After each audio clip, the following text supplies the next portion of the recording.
Hey everybody, it's Dustin with the Toy Hoarder. Today we are building set 60197. I'd say ages 6 and up. It says ages 6 to 12, but I think that a lot of adults are going to enjoy this set. It's a pretty big set. Our box is not in great condition because we did get it from a secondhand retailer. The item was a returned item from a major merchant like Target or Walmart, but we did pick it up. It's 677 pieces of awesome train. The official name for this set is Lego City Passenger Train.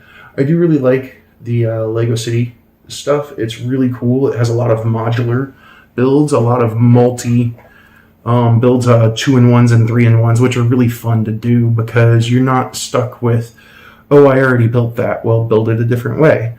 That's one of the things that I enjoyed about Legos as a kid was there were hundreds of different ways I could put a set together. There was the instructions way, but they didn't include the instructions, but they would include examples of other things you could build with the set, which was really fun. I really enjoyed that. It's not something they do anymore. They don't include those extra pictures, which is okay. I still think that it's very easy to stretch the imagination to find new fun ways to build Legos. And I hope you enjoyed the video.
Struggling here. Went ahead and took these off because it's going to be easier.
really quick, while I'm setting this up, I want to show you guys something. Your track is going to come held together by a pin. And to remove that pin, you'll use this tool that came with it. Line that peg right up on the top of that pin. And just give it a pop. You'll hear a loud snap. Don't worry, nothing's breaking. Once it pops through and you can grab it, just pull it on out. You can discard that piece or save it for storage. I am going to save it for storage. Piece for the wires to wherever you'll train. Remember, this is your motorized wheel in the back here. And other than that, that's good on that one. You got your food cart. I like that. You can see your little barista working in there. I used the extra food pieces that came with the set to further decorate around the kitchen. My favorite part by far is, of course,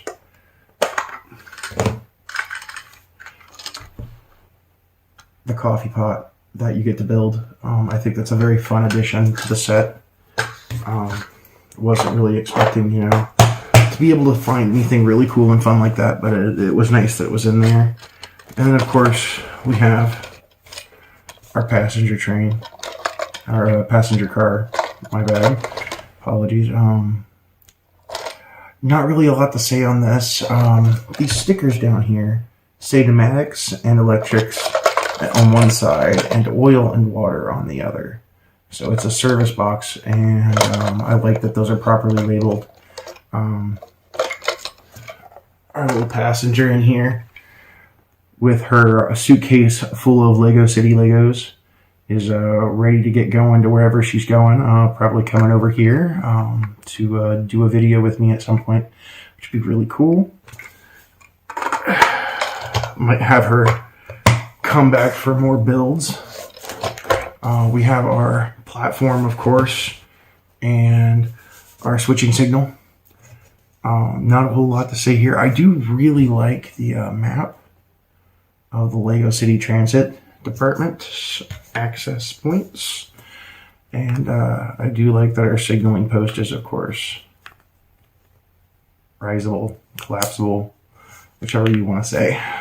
It's really fun, but give me a few minutes here, and I'm going to get some tracks set up, and we'll test this thing out.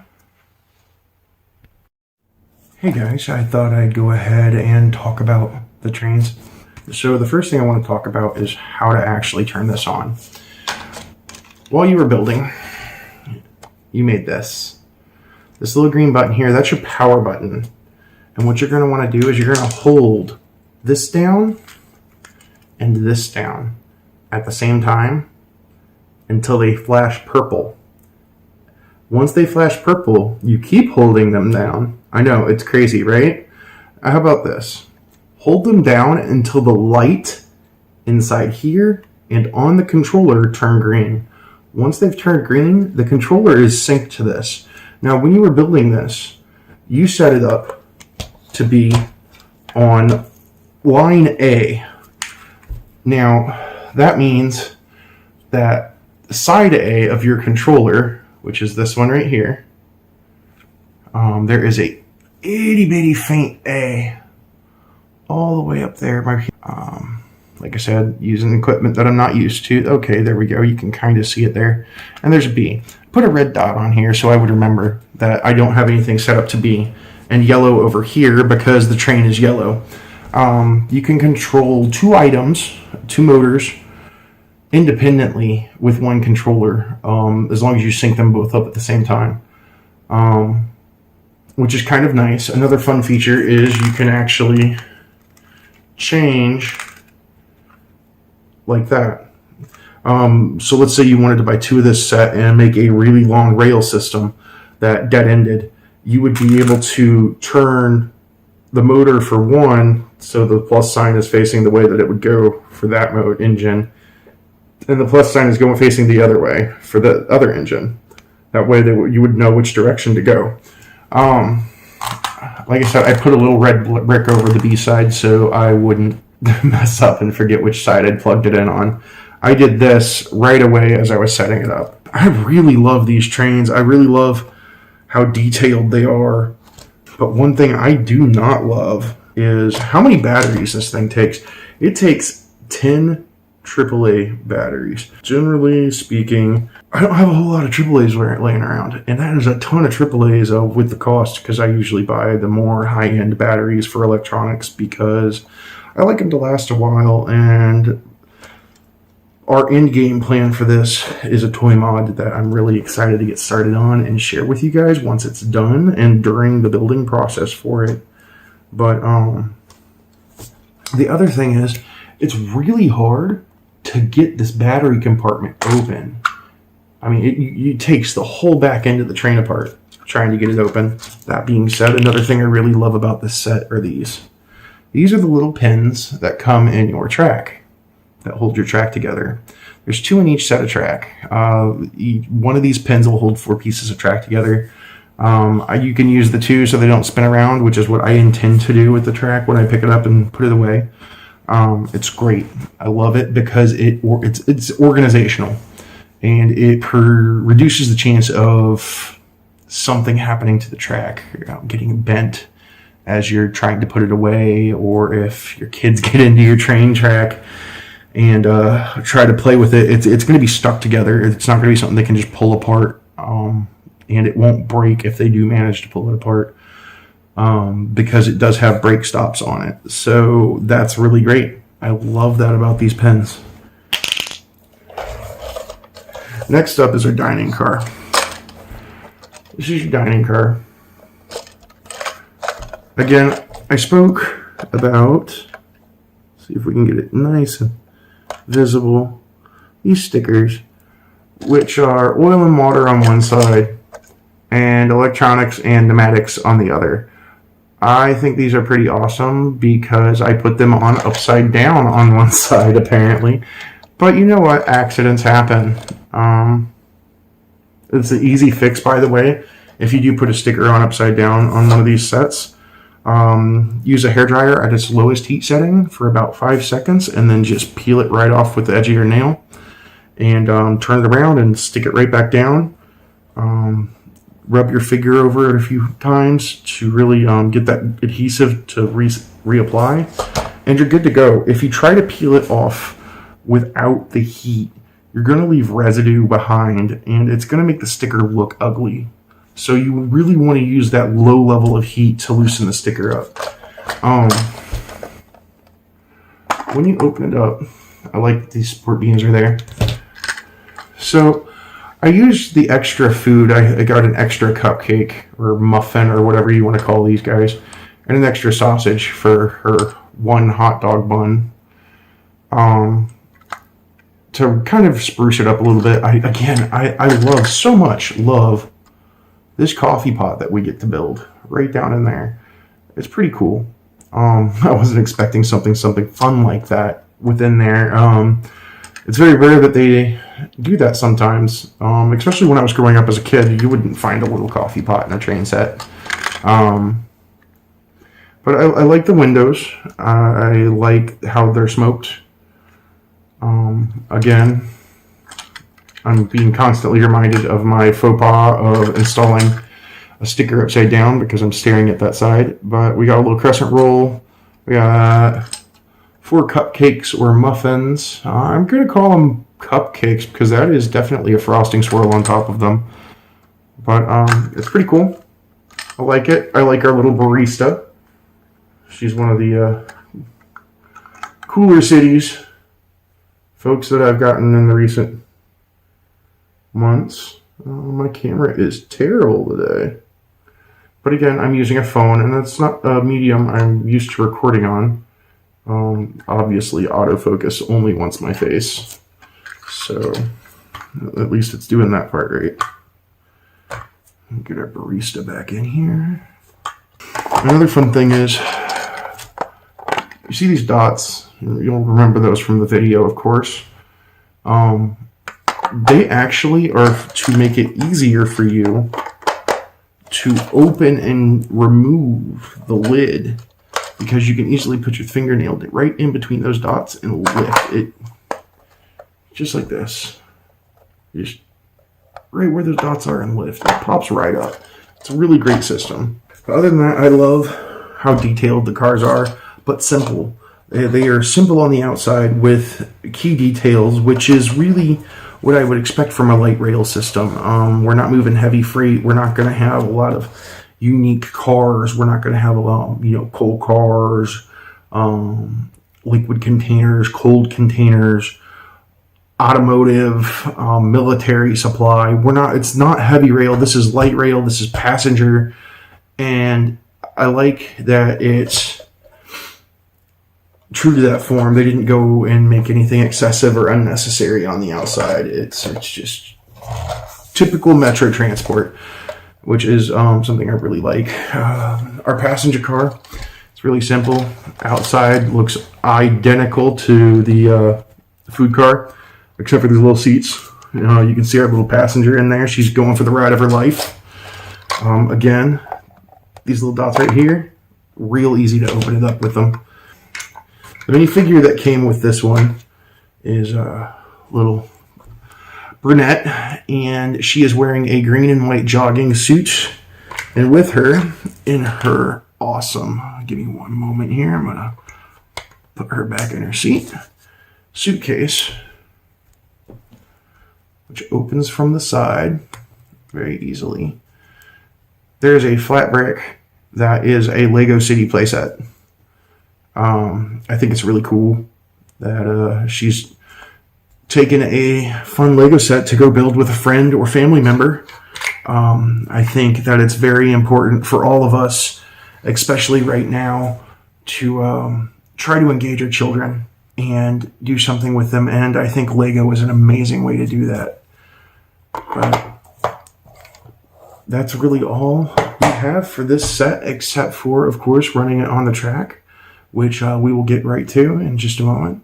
So again, I really hope you enjoyed building this with me. It was a really fun build. It wasn't tedious. It wasn't excessive. There weren't a lot of filler pieces like there are in some sets where you can obviously tell, they bloated up the piece count for no reason whatsoever. It's not even aesthetically pleasing at some points with some sets. But I really like this set. It was straight to the point. It was a fun build. I didn't feel like I was wasting my time excessively. And I really enjoyed it. So thank you for tuning in and enjoy the rest of the show. All right, folks, we have our track set up. And everything is good. We've synced our remote already with the train. So here we go.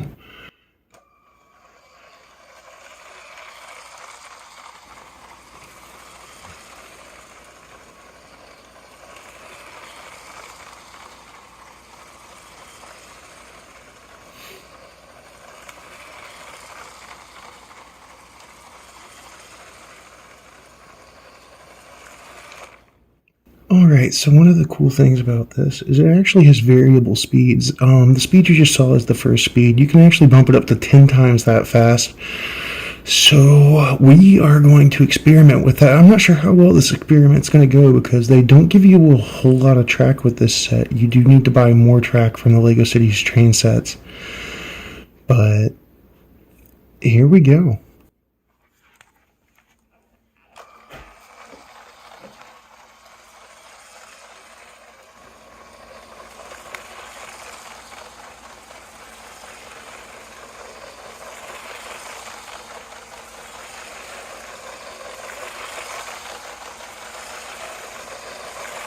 Alright, that's halfway there. That's speed 5, 6, 7,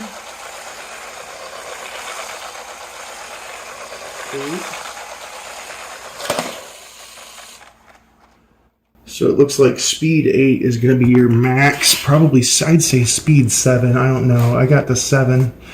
And it definitely started to have some problems. Let's see if we can get this sucker back on the track. That's a pretty horrific crash and a good example, of course, of why you should not drive a train that fast. Now, one of our cars did not derail. which is really awesome, actually. So what we're going to do is we are going to see if we can get this to line back up. There we go. And I'm going to show you that you can back it up.